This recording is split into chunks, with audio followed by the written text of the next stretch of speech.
দ্বিতীয় বিশ্বযুদ্ধৰ স্মৃতি বিজড়িত এখন সমাধি ক্ষেত্ৰ অৰুণাচল প্ৰদেশৰ জয়ৰামপুৰত থকা এই সমাধি ক্ষেত্ৰ এতিয়া পৰ্যটকৰ আকৰ্ষণৰ কেন্দ্ৰবিন্দু। ঐতিহাসিক ষ্টিলৱেল ৰোডৰ কাষতে আছে এই সমাধি ক্ষেত্ৰ তথা যুদ্ধ স্মাৰক। সমাধি ক্ষেত্ৰত থকা সংগ্ৰহালয়ত সংৰক্ষিত হৈ আছে দ্বিতীয় বিশ্বযুদ্ধৰ সময়ৰ বহু গুৰুত্বপূৰ্ণ সা সামগ্ৰী। টাংছা জনজাতীয় লোকসকলৰ পৰম্পৰাগত সামগ্ৰীও আছে সংগ্ৰহালয়ত। দ্বিতীয় বিশ্বযুদ্ধত প্ৰাণ আহুতি দিয়া সৈনিকসকলৰ সমাধি ক্ষেত্ৰ দৰ্শনৰ বাবে জয়ৰামপুৰলৈ সোঁত বৈছে দেশী বিদেশী পৰ্যটকৰ। আৰু এই সন্দৰ্ভত এক প্ৰতিবেদন আগবঢ়াইছো জিতু কোঁৱৰৰ। হয়, মই বৰ্তমান উপস্থিত আছোঁ ষ্টিলৱেল যি ঐতিহাসিক পথ, এই ষ্টিলৱেল ঐতিহাসিক পথৰ কাষত। আৰু এই কাষতে দেখিছে যে অৰুণাচল প্ৰদেশৰ যি 17 মাইল আছে, এই 17 মাইলত আছে ভয়াৱহ স্মৃতি বহন কৰা দ্বিতীয় মহাযুদ্ধৰ এক সমাধি ক্ষেত্ৰ। আৰু মই বৰ্তমান সমাধি ক্ষেত্ৰখনৰ উপস্থিত আছোঁ আৰু মই সামগ্ৰিক এটা পৰিৱেশ দেখুৱাব বিচাৰিছোঁ। আচলতে অৰুণাচলৰ যি জয়ৰামপুৰ আছে, জয়ৰামপুৰৰ যি 17 মাইল আছে, এই 17 মাইলতে আছে দ্বিতীয় মহাযুদ্ধৰ স্মৃতি বহন কৰা এখন চীনা সমাধি ক্ষেত্ৰ।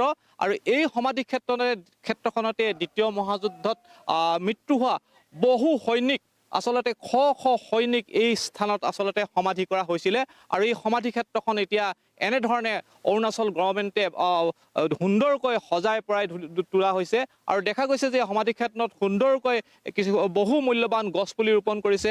আৰু গোটেই সমাধি ক্ষেত্ৰখনৰ জহি খহি যোৱা যিবোৰ সমাধি আছে, সেই সমাধিবোৰ সুন্দৰকৈ আচলতে চৰকাৰে নিৰ্মাণ কৰি যাতে এই সমাধি ক্ষেত্ৰখন পৰ্যটকৰ আকৰ্ষণৰ কেন্দ্ৰবিন্দু হৈ পৰিব পাৰে, তাৰ কাৰণে তেওঁলোকে বিভিন্ন ধৰণৰ ব্যৱস্থা গ্ৰহণ কৰিছে। এটা যি দ্বিতীয় বিশ্বযুদ্ধৰ বহু নেদেখা আৰু বহু নজনা বস্তুৰ এটা ভঁৰাল বুলি ক'ব লাগিব, এটা মিউজিয়াম এই স্থানত আচলতে নিৰ্মাণ কৰা হৈছে।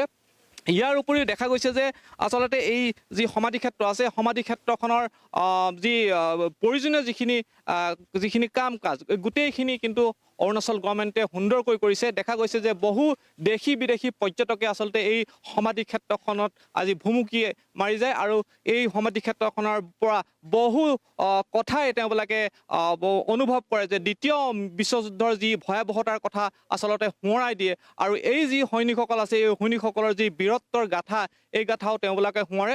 এইখিনিতে মই আমাৰ সৈতে কিছু আচলতে পৰ্যটক বুলি ক'ব লাগিব, আৰু অসমৰ পৰাও বহু যুৱক যুৱতী আহে, বিভিন্ন দেশী বিদেশী পৰ্যটক আহে। অসমৰ দুজনমান যুৱকক মই এই স্থানত আজি লগ পাবলৈ সক্ষম হৈছোঁ।